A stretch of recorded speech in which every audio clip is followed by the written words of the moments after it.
Hello friends, welcome to Pandiyanar சமையல். இன்னைக்கு நம்ம பார்க்க போற ரெசிபி என்னன்னு பார்த்தீங்கன்னா லெக் பீஸ் ஃப்ரை எப்படி பண்றதாங்க. ஒரு ஸ்பைசியான ரெசிபி தான். இப்போ இதுக்கு தேவையான பொருட்கள் பார்க்கலாம் வாங்க. இந்த வீடியோக்குள்ள போறதுக்கு முன்னாடி சப்ஸ்கிரைப் பண்ணாதவங்க சப்ஸ்கிரைப் பண்ணிருங்க. பக்கத்துல இருக்க பெல் ஐக்கான் பட்டனையும் அமைக்கிருங்க. இப்போ இதுக்கு என்னென்ன தேவைங்கிறத பார்க்கலாம் வாங்க. நான் லெக் பீஸ் 4 பீஸ் எடுத்துருக்குறேங்க. இந்த மாதிரி நீங்க கடையிலேயும் கட் பண்ணி கொடுக்க சொன்னீங்கன்னா இந்த மாதிரி கட் பண்ணி கொடுப்பாங்க.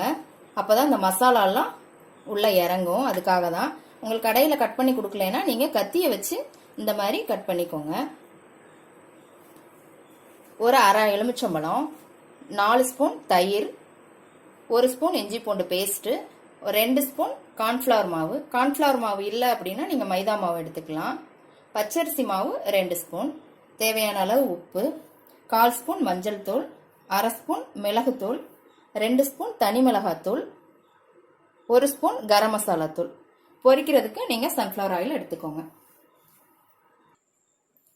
இப்போ நம்ம இஞ்சி பூண்டு பேஸ்ட் போட்டுக்கலாம்.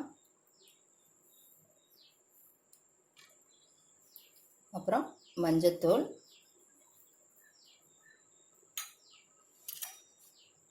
மிளகாத்தூள், கரம் மசாலா தூள், மிளகுத்தூள், தயிர் 4 ஸ்பூன், பச்சரிசி மாவு,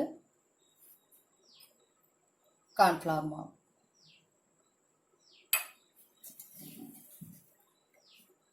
உப்பு தேவையான அளவு போட்டுக்கோங்க. இப்போ இதை எல்லாத்தையும் நம்ம நல்லா மிக்ஸ் பண்ணிக்கலாம். பாருங்க, இந்த மாதிரி நல்லா பரட்டிக்கோங்க. இந்த மசாலாவையெல்லாம் எடுத்து இந்த மாதிரி நம்ம கீறி விட்டுருக்கோம் இல்லைங்களா, அதுக்குள்ள நல்லா இந்த மாதிரி அப்ளை பண்ணிக்கோங்க. அப்பதான் மசாலாலாம் உள்ள இறங்கி டேஸ்டா இருக்கும். இல்லைன்னா சிக்கன் வெளியில மட்டும் காரம் இருக்கும், உள்ள எந்த ஒரு டேஸ்ட்டுமே இருக்காது. இந்த மசாலாவை எடுத்து நல்லா இந்த மாதிரி உள்ள அந்த கட் பண்ணி விட்டுருக்க எல்லா கீரல்களுக்குள்ளேயும் இந்த மாதிரி அப்ளை பண்ணிக்கோங்க. இப்போ இதோட நம்ம லெமனையும் பிழிஞ்சிக்கலாம்.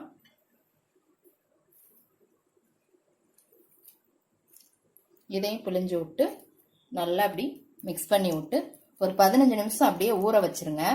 15 நிமிஷம் கூட, இன்னும் அரை மணி நேரம் கூட நீங்க ஊற வச்சுக்கலாம். பாருங்க, நான் அரை மணி நேரம் ஊற வச்சிருந்தேன், நல்லா ஊறிடுச்சு. இப்போ நம்ம இதை எண்ணெயில பொரிச்சு எடுத்துடலாம். இப்போ ஒரு பேன் வச்சிருக்கிறேங்க நான். நீங்க கடாயில கூட பொரிச்சுக்கலாம். கொஞ்சம் எண்ணெய் விட்டுக்கோங்க பொரிக்கிறதுக்கு.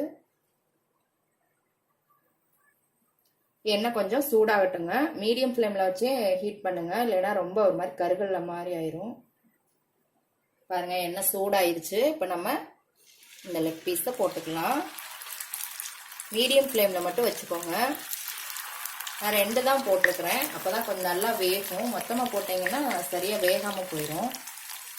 இது ஒரு 5 நிமிஷம் அப்படியே விட்டுருங்க மீடியம் ஃப்ளேம்ல, பரட்டி போடாதீங்க. இப்போ இதை பரட்டி போட்டுக்கோங்க இந்த மாதிரி.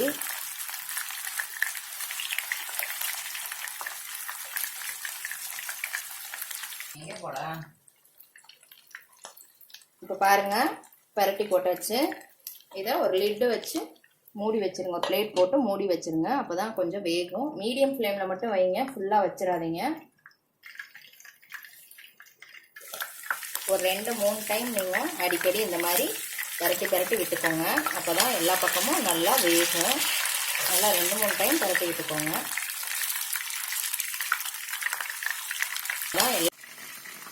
பாருங்க, சூப்பரா ரெடி ஆயிடுச்சு. பாருங்க, நல்லா வெந்துருச்சு. நீங்க ஒரு 4-5 டைம் பரட்டி மறுத்து மட்டும் போட்டீங்கன்னா சூப்பரா ரெடி ஆயிரும். பாருங்க, ஒரு நைஃப் வச்சு நீங்க இந்த மாதிரி குத்தி பார்த்தீங்கன்னா வெந்திருக்க தெரியும். மேலே எந்திரிச்சு வரும் இந்த மாதிரி. இங்க பாருங்க, நல்லா வெந்துருச்சு. இப்போ உங்களுக்கு மசாலாலாம் உதிராம சூப்பரா வந்திருக்கு பாருங்க. இப்போ இதை ஒரு பிளேட்ல எடுத்து காமிக்கிறேன் பாருங்க. பாருங்க, நான் 4யுமே பொரிச்சு எடுத்துட்டேன். செம்மையா வந்திருக்குது, பார்க்கறதுக்கே அருமையா இருக்குது. நல்லா வெந்துருச்சு பாருங்க. நான் பிச்சு காமிக்கிறேன் உங்களுக்கு. இங்க பாருங்க, நல்லா வெந்துருச்சு, சூப்பரா இருக்கு. மசாலாலாம் உதிராம நல்லா இருக்கு. நீங்க 1/2 மணி நேரம் மட்டும் ஊற வச்சு செய்யுங்க, சூப்பரா இருக்கும். நீங்க வேணும்னா இதுல லெமன் பிழிஞ்சு விட்டு கூட சாப்பிட்டுக்கலாம், இன்னும் டேஸ்டா இருக்கும். எப்படி இருக்குன்னு செஞ்சு பார்த்துட்டு கண்டிப்பா கமெண்ட்ல போடுங்க. லைக் பண்ணுங்க, ஷேர் பண்ணுங்க, சப்ஸ்கிரைப் பண்ணுங்க. கூடவே பெல் ஐக்கான் பட்டனையும் அமுக்குங்க. நாளைக்கு மறுபடியும் வேற ஒரு ரெசிபியோடு சந்திக்கலாம். அன்போடு சமைத்து ஆனந்தமாய் உண்டு இன்பமாய் வாழுங்கள். வாழ்க வளமுடன்.